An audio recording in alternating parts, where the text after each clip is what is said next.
انا بے شک ہم نے ارسلنا کا بھیجا ہم نے آپ کو بالحق ساتھ حق کے بشیرن خوشخبری دینے والا ونذیرا اور ڈرانے والا بنا کر ولا تسألوا اور نہ آپ سے سوال کیا جائے گا ان اصحابی ساتھیوں کے بارے میں الجحیم جہنم کے.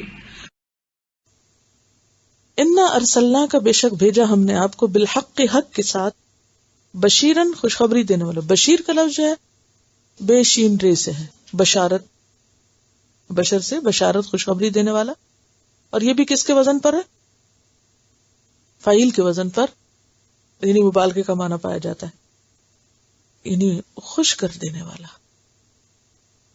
بشیر کہتے ہیں اس شخص کو جو کسی کو ایسی بات بتائے جس سے دوسرا خوش ہو جائے. تو اللہ کے رسول صلی اللہ علیہ وسلم نے ہمیں ایسا دین دیا جو ہمارے لیے دنیا اور آخرت کی خوشیوں کا ذریعہ ہے. اور نذیرن کا لفظ جو ہے نون دال رے, نذر, ڈرانے والا.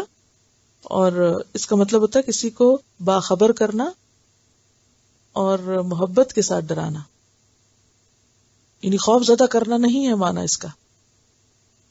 وارن کرنے والا, خبردار کرنے والا, آگاہ کرنے والا. وَلَا تُسْأَلُوا اور نہ تم سے پوچھا جائے گا ان اصحاب الجحیم جہنم والوں کے بارے میں. اب جہنم کی جگہ یہاں لفظ جہیم آیا. جہیم کا لفظ جو ہے وہ جیم ہے میم سے ہے.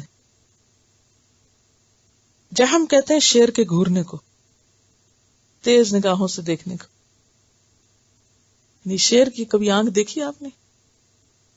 صرف آنکھ کی شکل نہیں بلکہ اس کا جو دیکھنا ہوتا ہے نا شیر کا, آپ کو کیوں نہیں پتا؟ آپ سب کو پتا ہونا چاہیے. تربیت کرنے کے لیے تو بہت ضروری ہے.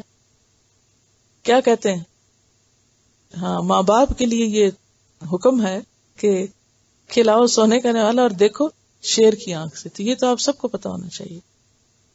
یعنی مراد اس سے ہوتا ہے گھورنا. یعنی بچوں کو آپ ہر بات بول کے نہیں سمجھاتے, کچھ چیزوں پر صرف گھورتے ہیں ان کو. تو تیز نگاہوں سے دیکھنے کے لیے جہم کا لفظ استعمال ہوتا ہے. تو جہنم بھی اصل میں کیا ہے؟ قرآن پاک میں آتا ہے ان جہنم کانت مرصادا للطاغین مآبا. جہنم گھات میں بیٹھی ہوئی ہے. گھات میں کیا مطلب؟ چھپ کے اپنے شکار کو دیکھ رہی ہے, تیز نگاہوں سے دیکھ رہی ہے. جب اس کے اندر جانے والا اس کے آگے سے گزرے گا نا پل صراط کے اوپر سے, تو کیا ہوگا؟ پکڑ لے گی. جیسے شیر اپنے مخصوص انداز میں کب دیکھتا ہے؟ جب وہ اپنے شکار کو دیکھتا ہے تو اس وقت اس کا جو دیکھنا ہے وہ قابل غور ہے. اس سے ریلیٹ اب آپ کریں کہ جہنم ایسے دیکھ رہی ہے جیسے شیر اپنے شکار کو دیکھتا ہے. تو اس سے اس کو ریلیٹ کیا گیا اور جہیم اس کو بتایا گیا. ٹھیک ہے. اب آپ دیکھیے, اگر ایک ترجمہ ہے سمپل, آپ کو بتا دیا جائے اصحاب الجحیم جہنم والے, اس سے آپ پر کیا اثر ہوگا؟ اتنی انٹینسٹی نہیں ہوگی اس میں.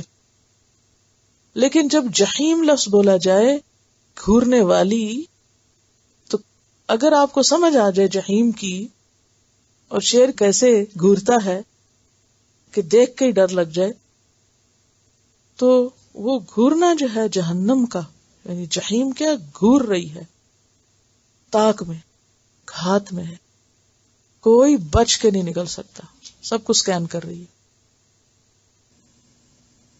انا ارسلناک بالحق بشیرا و نذیرا, یقیناً ہم نے آپ کو بشیر و نذیر بنا کے بھیجا ہے, خوشخبری دینے والا اور ڈرانے والا, خبردار کرنے والا.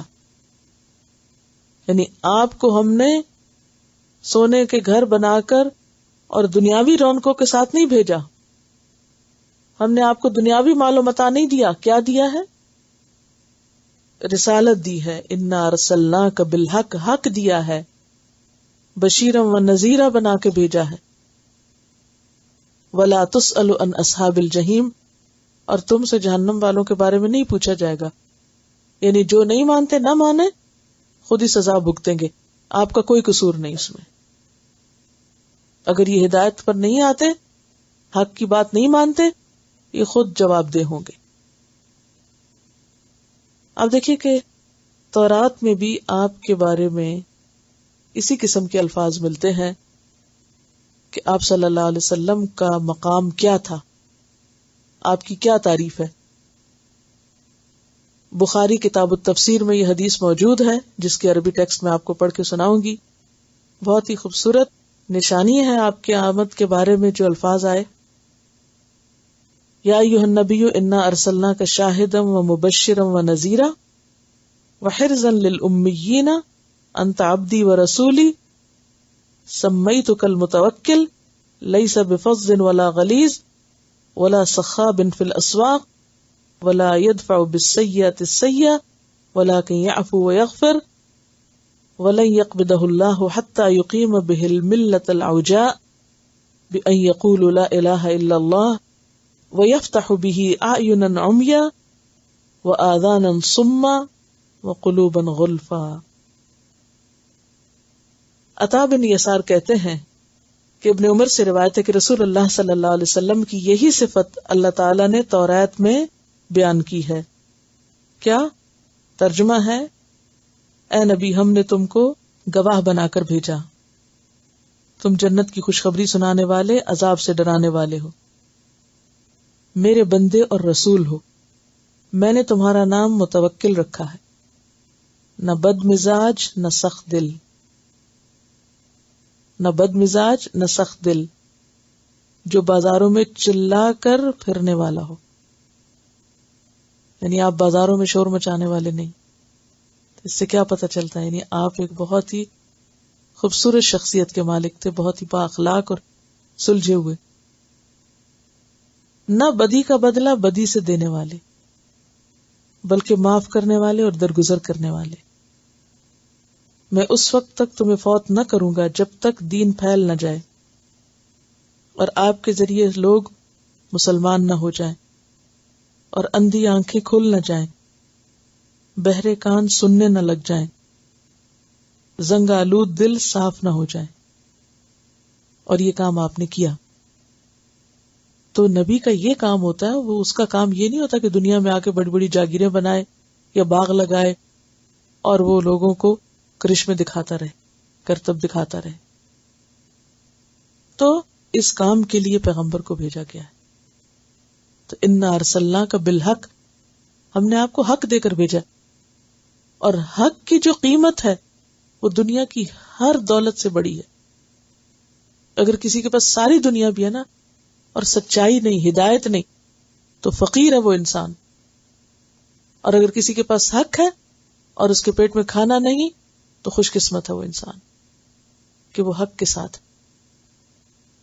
تو اللہ تعالیٰ نے اپنے پیغمبر کو دنیا نہیں دین دے کر بھیجا، حق دے کر بھیجا. بشیرا و نذیرا ولا تسأل عن اصحاب الجحیم، اور جو ایسے پیغمبر کو نہ پہچانے اور انکار کر کے جہنم میں جائے تو پیغمبر کی کوئی ذمہ داری نہیں.